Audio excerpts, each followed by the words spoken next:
نحمده ونصلي على رسوله الكريم اما بعد فاعوذ بالله من الشيطان الرجيم بسم الله الرحمن الرحيم رب اشرح لي صدري ويسر لي امري واحلل عقدة من لساني يفقهوا قولي ربنا زدنا علما.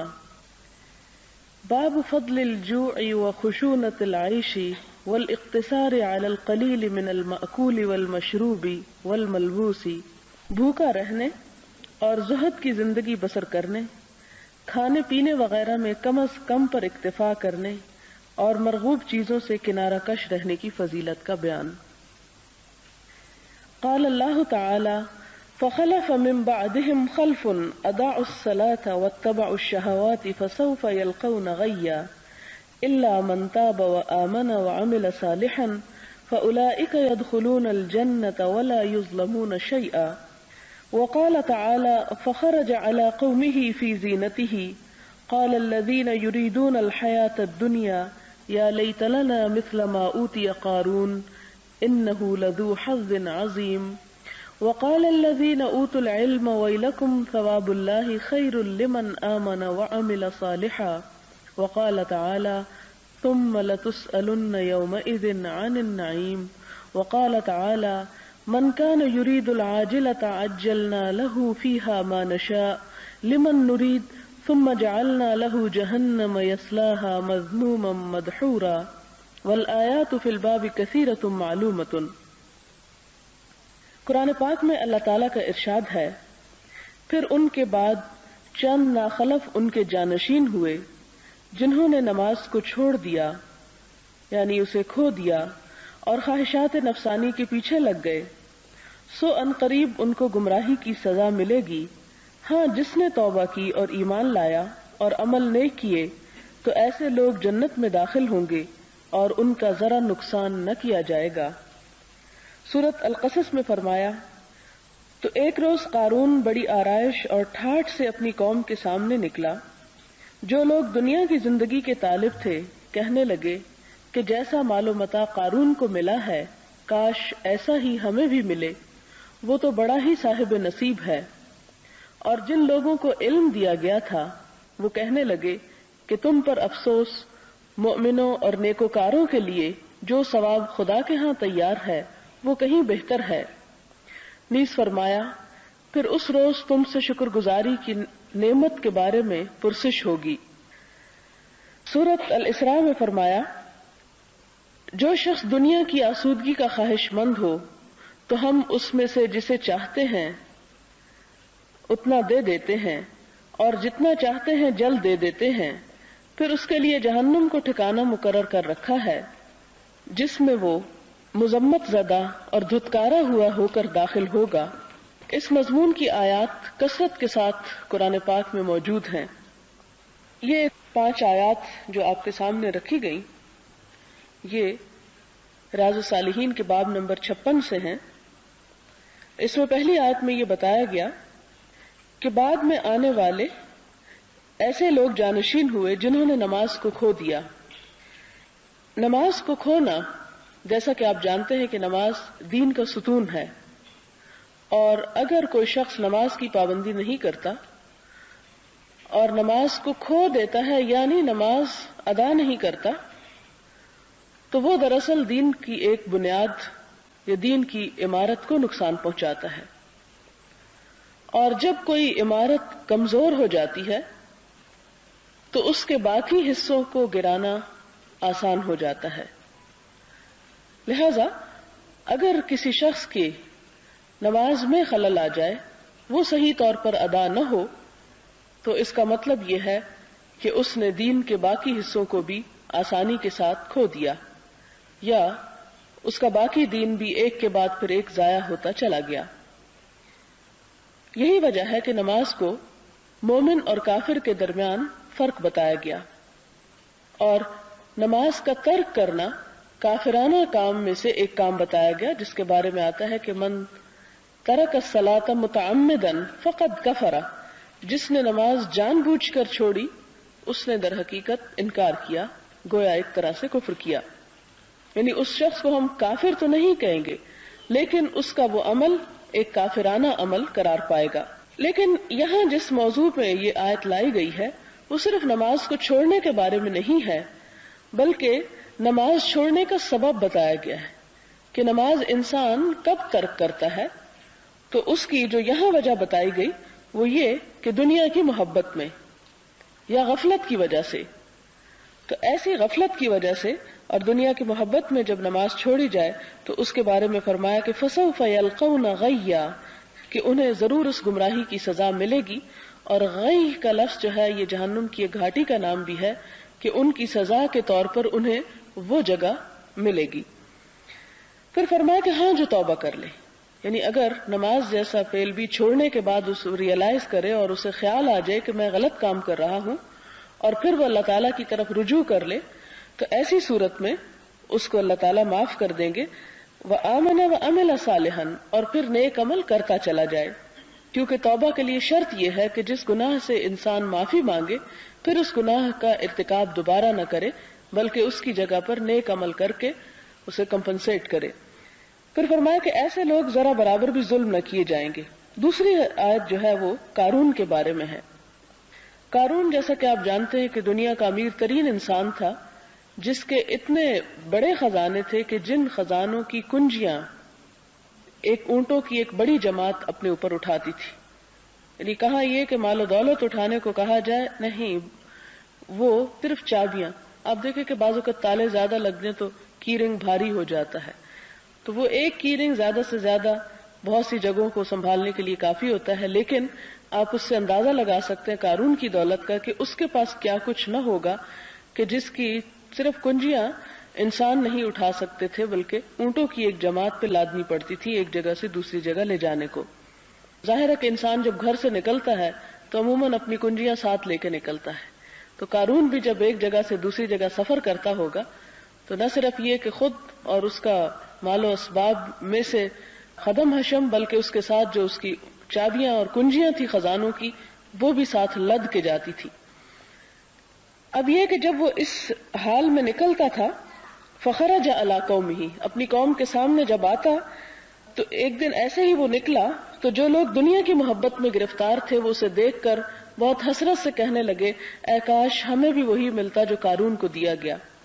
لیکن اس کے برعکس جن لوگوں کے پاس علم تھا، جو علم کو دولت سمجھتے تھے، وہ کہنے لگے خدا سے ڈرو، ویلکم، تمہارا ناس ہو، ثواب اللہ خیر، اللہ کا ثواب زیادہ بہتر ہے، اللہ کی طرف سے ملنے والا بدلہ اس دنیا کی دولت سے کہیں زیادہ اچھا ہے.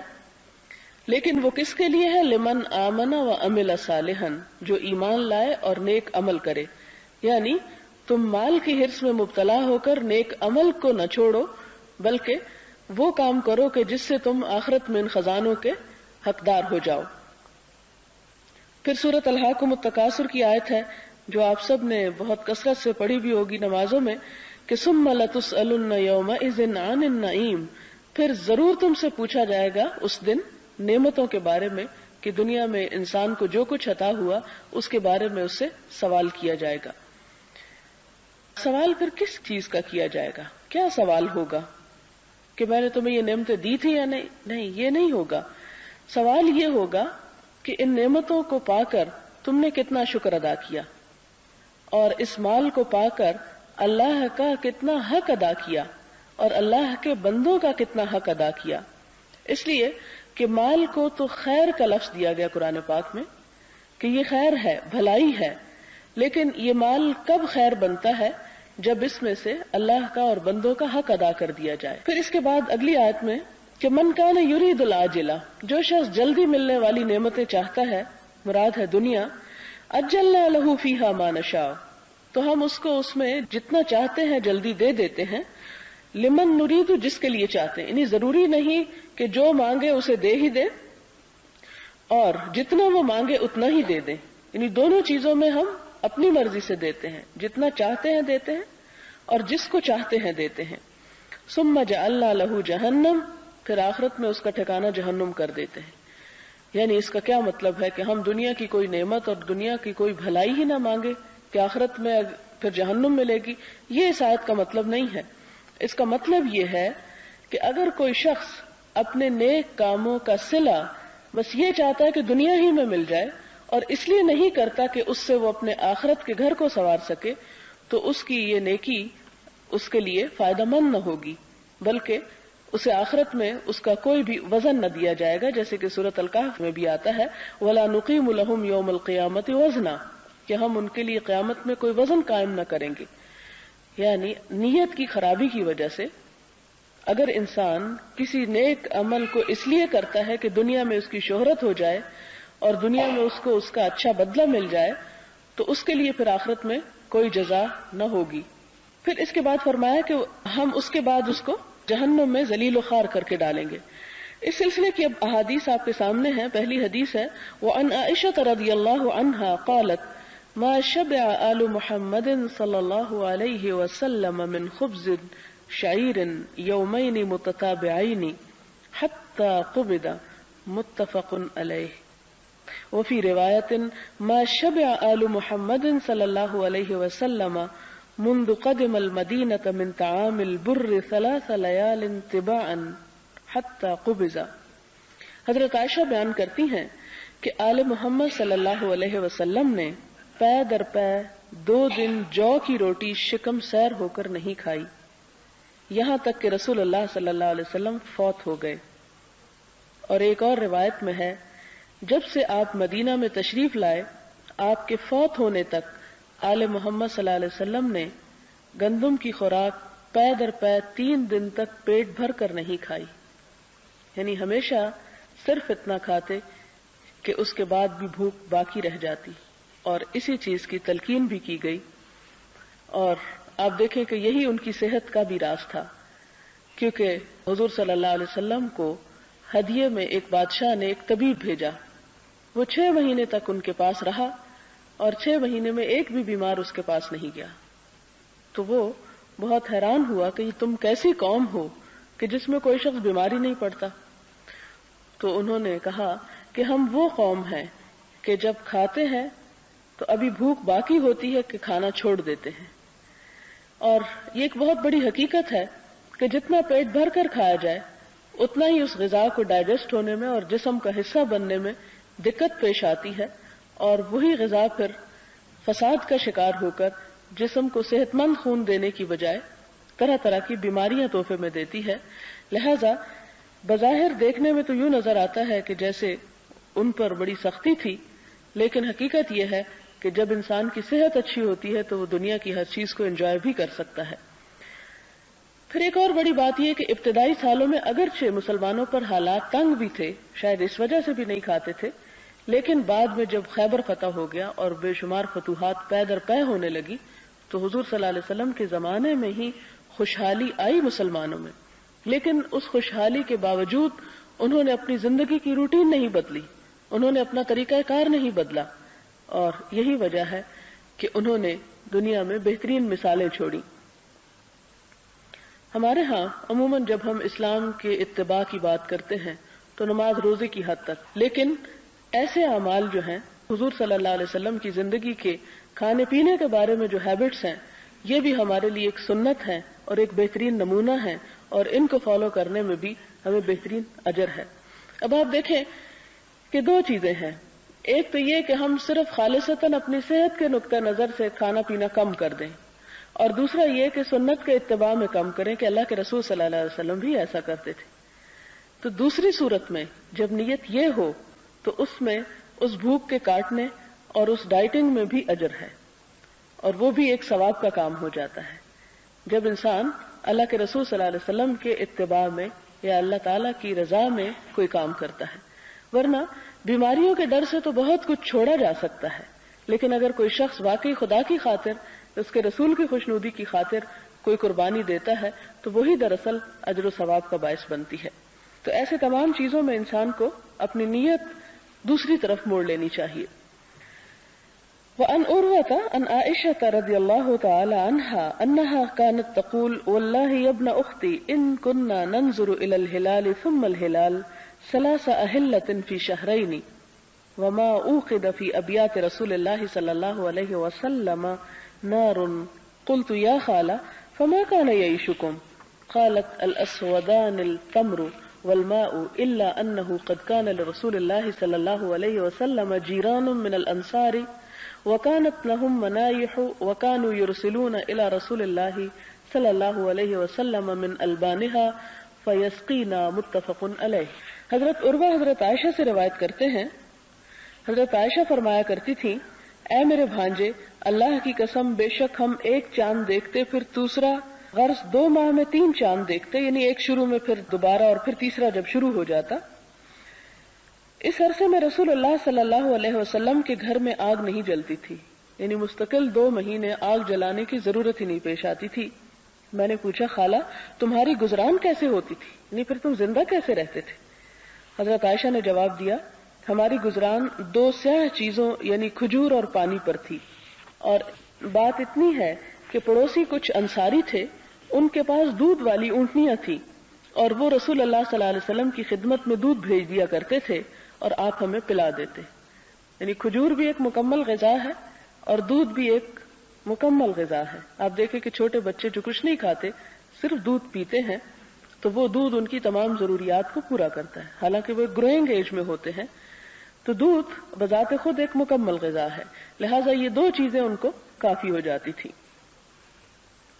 وعن ابی سعید المقبوری عن ابی ہریرہ رضی اللہ عنہ انہ مر بقوم بین ایدیہم شاة مسلیۃ فدعوہ فابى ان یأکل وقال خرج رسول اللہ صلی اللہ علیہ وسلم من الدنیا ولم یشبع من خبز الشعیر، رواہ البخاری۔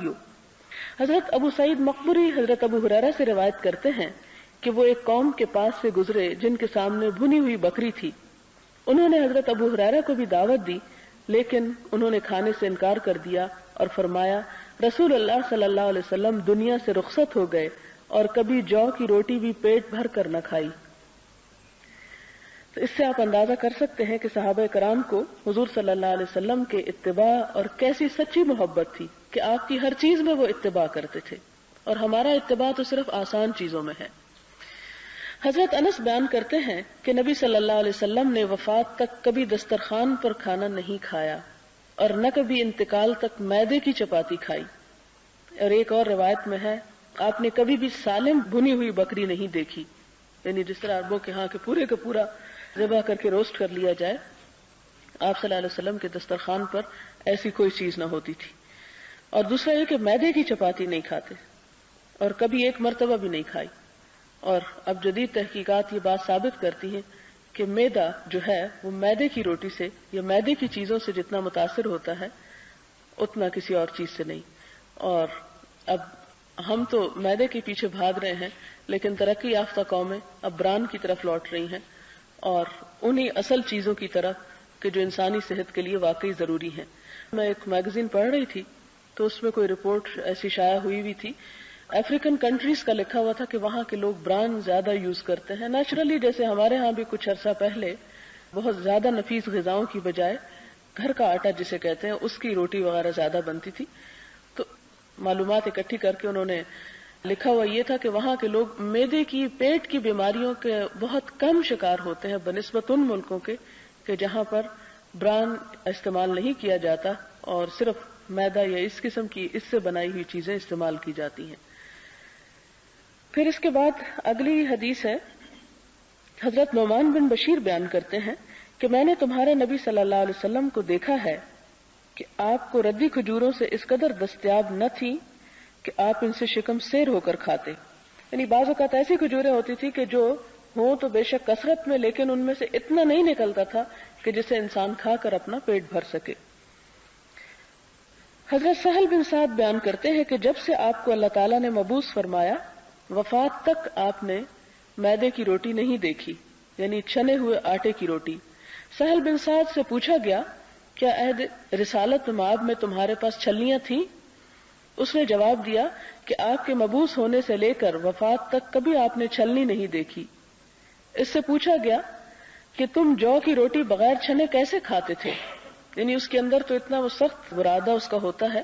اس نے کہا کہ ہم اس کو پیس لیتے اور پھونک مارتے، جو اڑنا ہوتا اڑ جاتا اور جو باقی رہ جاتا اس کو ہم بیچ میں گوند لیتے، یعنی وہ بہت زیادہ وہ بھی باریک نہ ہوتا تھا یا اسے الگ نہیں کیا گیا ہوتا تھا۔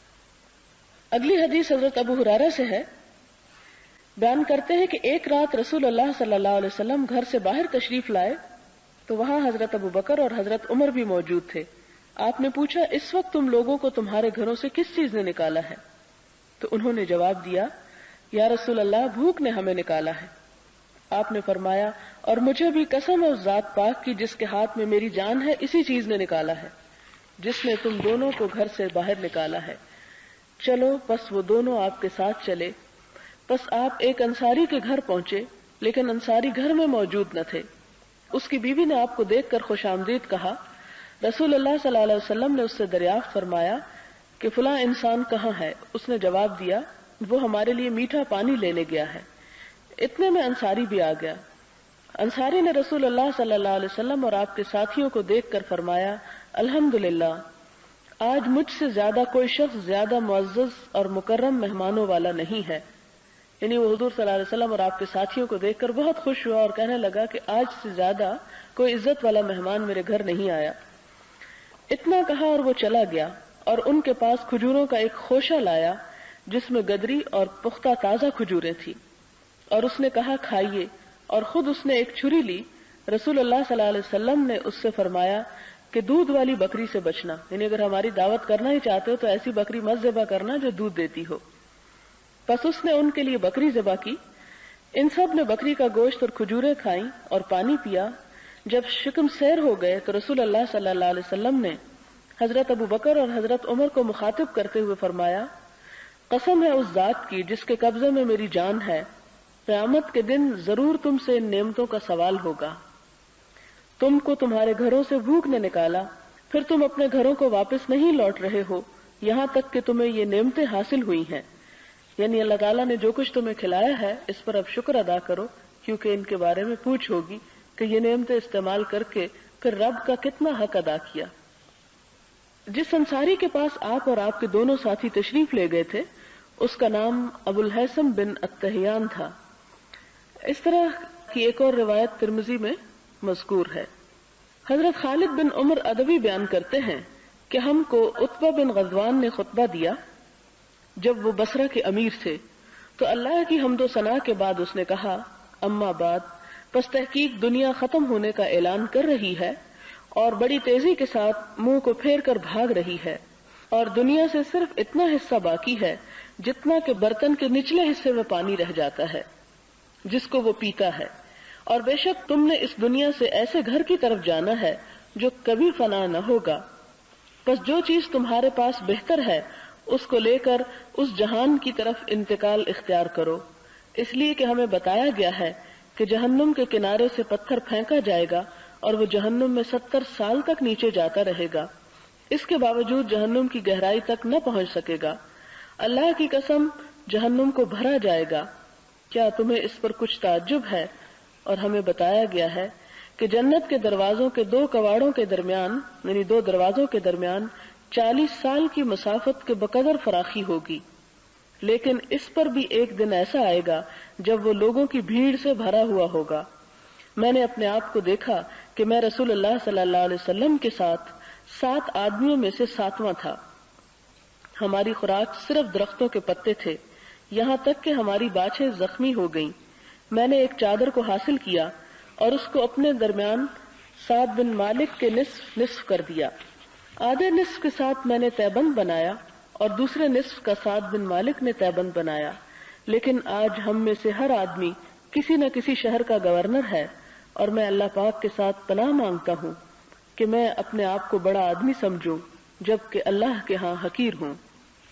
یہاں پر حضور صلی اللہ علیہ وسلم کے ایک صحابی کا واقعہ بیان کیا جا رہا ہے کہ جو اپنے لوگوں کو خطبہ دینے کے لیے کھڑے ہوئے جبکہ وہ بصرہ کے امیر تھے اور خطبہ دیتے ہوئے کیا کہا، دنیا کی حیثیت بتائی کہ دنیا ختم ہونے کو پہنچی ہوئی ہے.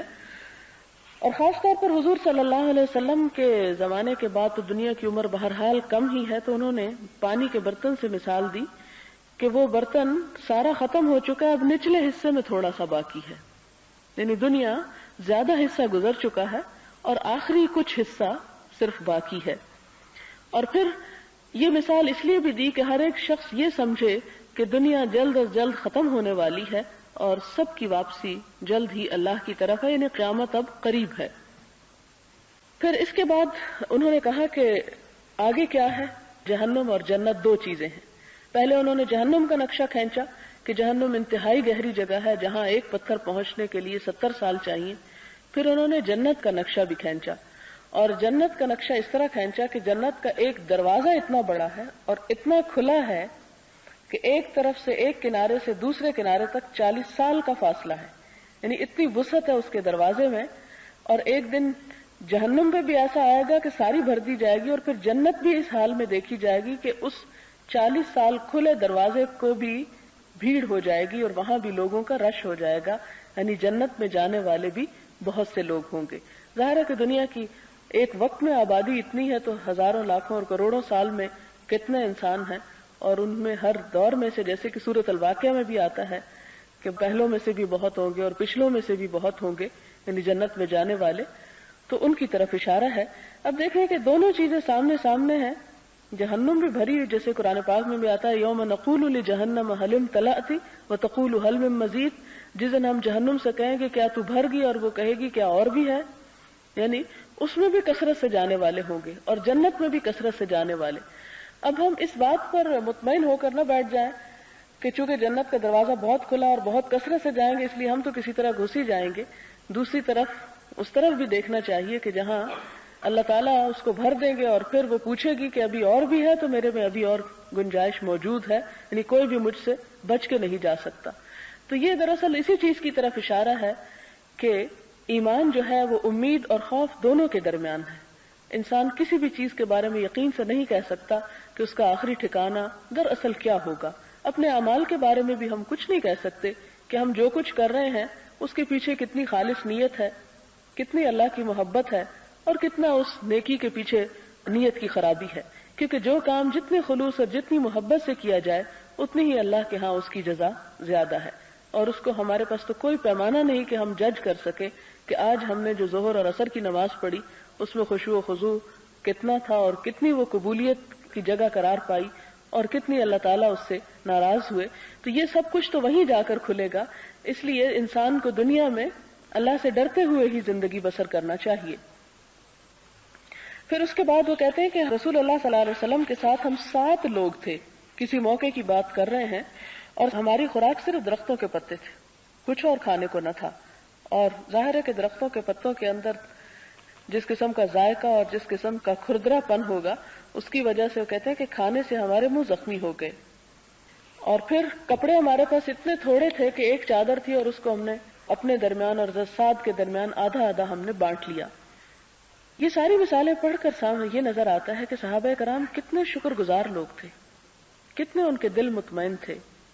ہمارے پاس سب کچھ ہوتا ہے، ہم پھر بھی ناشکری کرتے ہیں اور پھر بھی اس میں رہتے ہیں کہ ہمارے پاس تو کچھ بھی نہیں، اور اللہ تعالیٰ سے گلے شکوے جاری رہتے ہیں۔ جبکہ آپ دیکھیں کہ وہاں پر حال یہ ہے کہ پیٹ بھوکا ہے، اللہ کے رسول درمیان میں موجود ہیں، اور کوئی یہ نہیں کہتا کہ یا رسول اللہ صلی اللہ علیہ وسلم آپ کیسے رسول ہیں، آپ اتنا بھی نہیں اللہ تعالیٰ سے کر سکتے کہ ہمیں 2 وقت کا کھانا ہی پیٹ بھر کے دے دے۔ یعنی وہ اس لیے مسلمان نہیں ہوئے تھے کہ دنیا کے مفاد حاصل کر سکے، وہ اس لیے مسلمان ہوئے تھے کہ انہیں اللہ کی رضا چاہیے تھی۔ اور یہی دراصل ایمان ہے کہ انسان خوشحالی ہو یا تنگی، ہر حال میں خدا کی اطاعت اور شکر گزاری کے جذبات سے اس کا دل معمور ہو۔ پھر اس کے بعد وہ کہنے لگے کہ آج ہم میں سے ہر آدمی، یعنی صحابہ کرام میں سے تقریباً سب صحابہ کسی نہ کسی شہر کے گورنر ہیں، یعنی انہیں اللہ نے دنیا میں بھی بہت کچھ دے دیا اسلام کی بدولت، لیکن اس کے باوجود ان کے دلوں میں کسی قسم کا غرور اور تکبر نہ تھا۔ اور کیوں نہ تھا؟ وہ ہمیشہ یہ دیکھتے تھے کہ اللہ کی نظر میں ہمارا مقام کیسا ہے، یہ نہیں دیکھتے تھے کہ لوگوں کی نظر میں مقام کیسا ہے۔ اور پھر جب ایک انسان اللہ کی نظر میں اپنا مقام بنانے کی کوشش کرتا ہے تو پھر وہ اس بات سے بے نیاز ہو جاتا ہے کہ لوگ اس کے بارے میں کیا خیال رکھتے ہیں۔ اور جب اللہ تعالیٰ کسی سے محبت کرتے ہیں اور اللہ تعالیٰ کی نظر میں کوئی عزیز ہوتا ہے تو وہ دنیا والوں کے دلوں میں بھی اس کی محبت پیدا کر دیتا ہے اور اس کا مقام اور عزت خود بخود بڑھا دیتا ہے۔ اگلی حدیث ہے حضرت ابو موسیٰ اشعری سے، کہتے ہیں کہ حضرت عائشہ نے ہمیں ایک چادر اور گاڑے کا تہبند نکال کر دکھایا، یعنی موٹے کپڑے کا، اور کہا کہ رسول اللہ صلی اللہ علیہ وسلم نے ان 2 چادروں میں انتقال فرمایا، یعنی جس دن انہوں نے انتقال کیا تو یہ کپڑے آپ کے اوپر تھے، تو ان کی وفات کے بعد وہ ظاہر کپڑے سنبھال کر بطور نشانی رکھ لیے ہوں گے، تو وہ نکال کر انہیں اس لیے دکھایا کہ دیکھو حضور صلی اللہ علیہ وسلم کا لباس کیا تھا۔